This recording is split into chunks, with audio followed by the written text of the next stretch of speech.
Hi, my name is Rita Deck, and as far back as I can ever remember, I always talked to Jesus. I don't know when I invited him the first time, but as a kid we used to watch Billy Graham on TV, and my big brother used to make us. When there was 8 kids in our family, we had to sit down and watch him, which I loved it, and I always gave my heart to the Lord. But I didn't know him deeply, and I wasn't totally positive he was really, really, really real. And by the time I was 33 years old, I had lived with pain for a long time, a lot of pain, and I don't know what I had. I think it was fibromyalgia now. But I just barely functioned. I had 4 sons, and everything I did was hard. Everything. I mean, my life was just so hard, and I didn't realize how sick I was until after the Lord had healed me. But I was a terrible, crabby mother, because when you have pain, you cannot function like a normal person, and I just fell apart at everything. Anyway, make this short.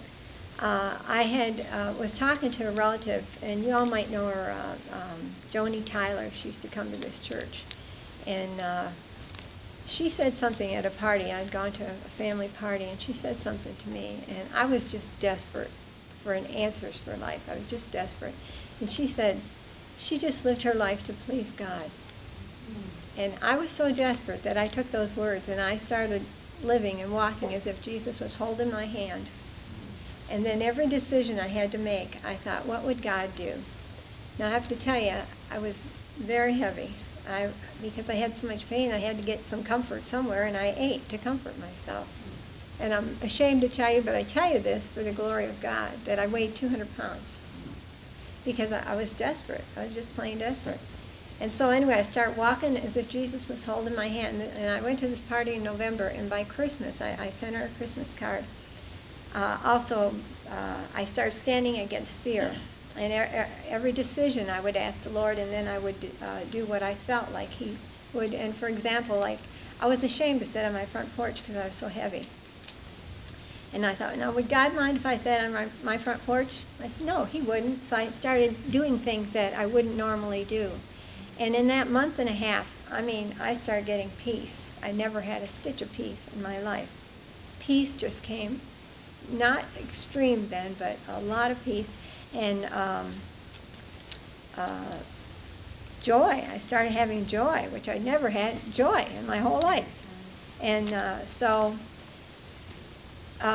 another thing that happened too is a relative was dying of cancer, and he said to me, I knew he was going to die soon, and he made me promise I'd read this book. It was Up From Slavery by Booker T. Washington. And I'll tell you, I went in the bedroom, because when you have 4 sons, that's the only place there was peace and quiet. And I went in there and I started reading that book, and I'd read it and I'd weep, and I'd read it and I'd weep. For about 2 days I was in there. It was most amazing. It just was answering questions I had about life. And after this, my bedroom filled with the presence of God. So wonderful. So wonderful. Now, then the Lord started talking to me, and really started bringing revelations to me. I hadn't slept for years because I had so much fear. I was full of fear. I was afraid of everything. I was afraid to go to sleep. I was afraid of everything, because I was failing at everything because I was so sick. So I said to my family, I came out of the bedroom and I said, no, I love you all, but I want to tell you, I have to spend time with the Lord. I have to do it. So I stayed in that bedroom about 2 weeks. If I came out at all, it was just for a minute or so. The presence of God was in there so wonderful. I would like sleep, and then he would gently wake me up with a revelation of my life. And with each revelation, it was like a perfect puzzle piece that fit in my life. And after each revelation, it was like it put me together, made me whole. And then I'd sleep some more, and then he'd start another revelation. This went on for really about 2 weeks. Awesome, just awesome. And I found out later from my neighbors, my poor husband thought I was losing my mind. because I don't even know who took care of the kids. I don't know who cooked. I don't know anything. I just know that I had to stay in that bedroom with God. And I found out from the neighbors, my husband was really worried about me. He thought I was losing my mind. I was in there finding my mind. And he gave me revelation after revelation. I mean, visions and dreams. Just so many wonderful things happened. I mean, totally just I was amazed. I was afraid. I didn't know that happened to anybody. I'd never heard of anything like that, and I kept saying, why? Why is he doing this for me, you know?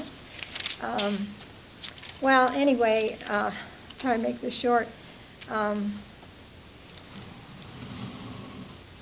So that lasted about 2 weeks, and I kept saying, Lord, I've got to go take care of my family. You know, it was going on too long, and he said this to me, I'll never forget, you're going to wish for this day back someday, and I do.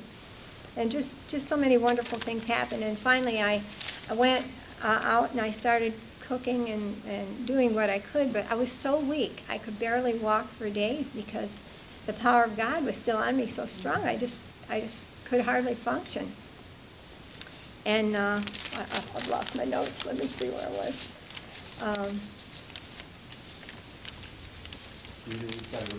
Yeah, anyway.